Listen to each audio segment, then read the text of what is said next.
लाइथाना बिसि 1991 9 जुलाई सालमारिव परिनानि बयसानै उदयपुर त्रिपुरा सुंदरी रुंनकनि रेमचाराव परिनाय कानु दे पुलिसनि गुलि चावैनाय थैगोथार थैलांबानि आ सालनो मुत्युनारगैनो दिनै शहीदान दिवस पालायजाखा एसएफआई छात्र जुबन बुसखांगो अ सालनि छात्र जुबन बुसखांगो शहीदान दिवस पालायथिनि थैगोथार थैलांनाय कानु देनि मांपलिवो खुमरुबै बरम जाफरजाखा आबन लगे लगे ककमा थुरं बुसखांगो एसएफआई हास्ते तांफां सन्दीपन देव साइखनारका लाइथांजा बिसि 1991 नि 4 सालमारि फाइकबा 4 जुलाई नि सालमारिवो परिनानि बयसानै बखास्ते फानि थानि डेपुटेशन रुथानि रेमचाराव परिनाय खरकसा सराय पुलिसनि गुलि चावैनाय थैमानि अ थैमानि सालनो रगिनो दिनै अशहीदान दिवस पालायजाखा স্বর্ণকমল স্বর্ণবর্ষা 2 জুলাই থেকে 23 আগস্ট মেগা লাকি ড্রতে 2টি স্কুটি লাকি ড্রতে 7টি স্বর্ণমুদ্রা হীরের গয়নার মজুরিতে 75% ছাড় এবং সোনার গয়নার মজুরিতে 20% ছাড় থাকছে প্রতি কেনাকাটায় নিশ্চিত উপহার। এছাড়া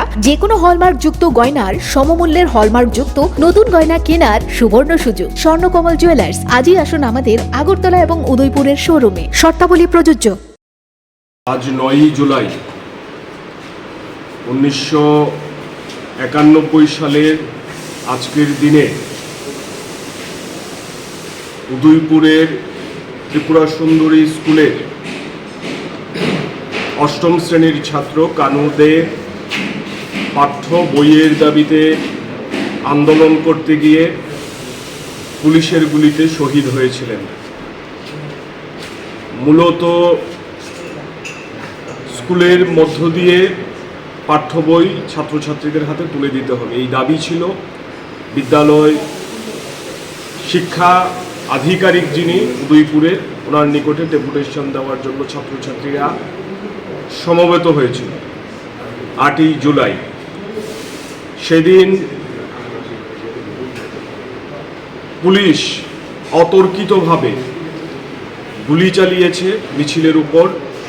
সেই মিছিলে কানু দে ছিলেন, তার গায়ে গুলি লাগে এবং হাসপাতালে ভর্তি করা হয়। পরদিন 9 জুলাই কানু দে শহীদের মৃত্যুবরণ করেন। আজকে আমরা যখন কানু দেকে স্মরণ করছি, আমরা দেখছি আমাদের দেশ এবং রাজ্যে একটা জটিল পরিস্থিতি তৈরি হয়েছে। শিক্ষার ক্ষেত্রে অচল অবস্থা তৈরি হচ্ছে। নিট নেট দুর্নীতি থেকে শুরু করে এই রাজ্যের মধ্যে পাঠ্য বই এখনও স্কুলে যায়নি, স্কুল বন্ধ করে দেওয়া হচ্ছে। সামগ্রিকভাবে এই রাজ্যের ছাত্র সমাজের সামনে একটা সংকট তৈরি হচ্ছে।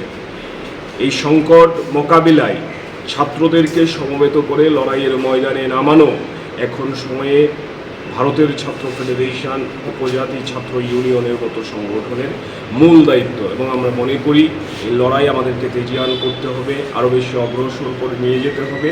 এবং এই লড়াই বড় করার মধ্য দিয়েই আমরা কানুদের প্রতি শ্রদ্ধা জানাতে চাই। আমাদের লড়াইয়ের মধ্য দিয়ে, সংগ্রামের মধ্য দিয়েই কানুদে জীবিত রয়েছেন। কানুদের স্মৃতির প্রতি আবারও গভীর শ্রদ্ধা নিবেদন করছি।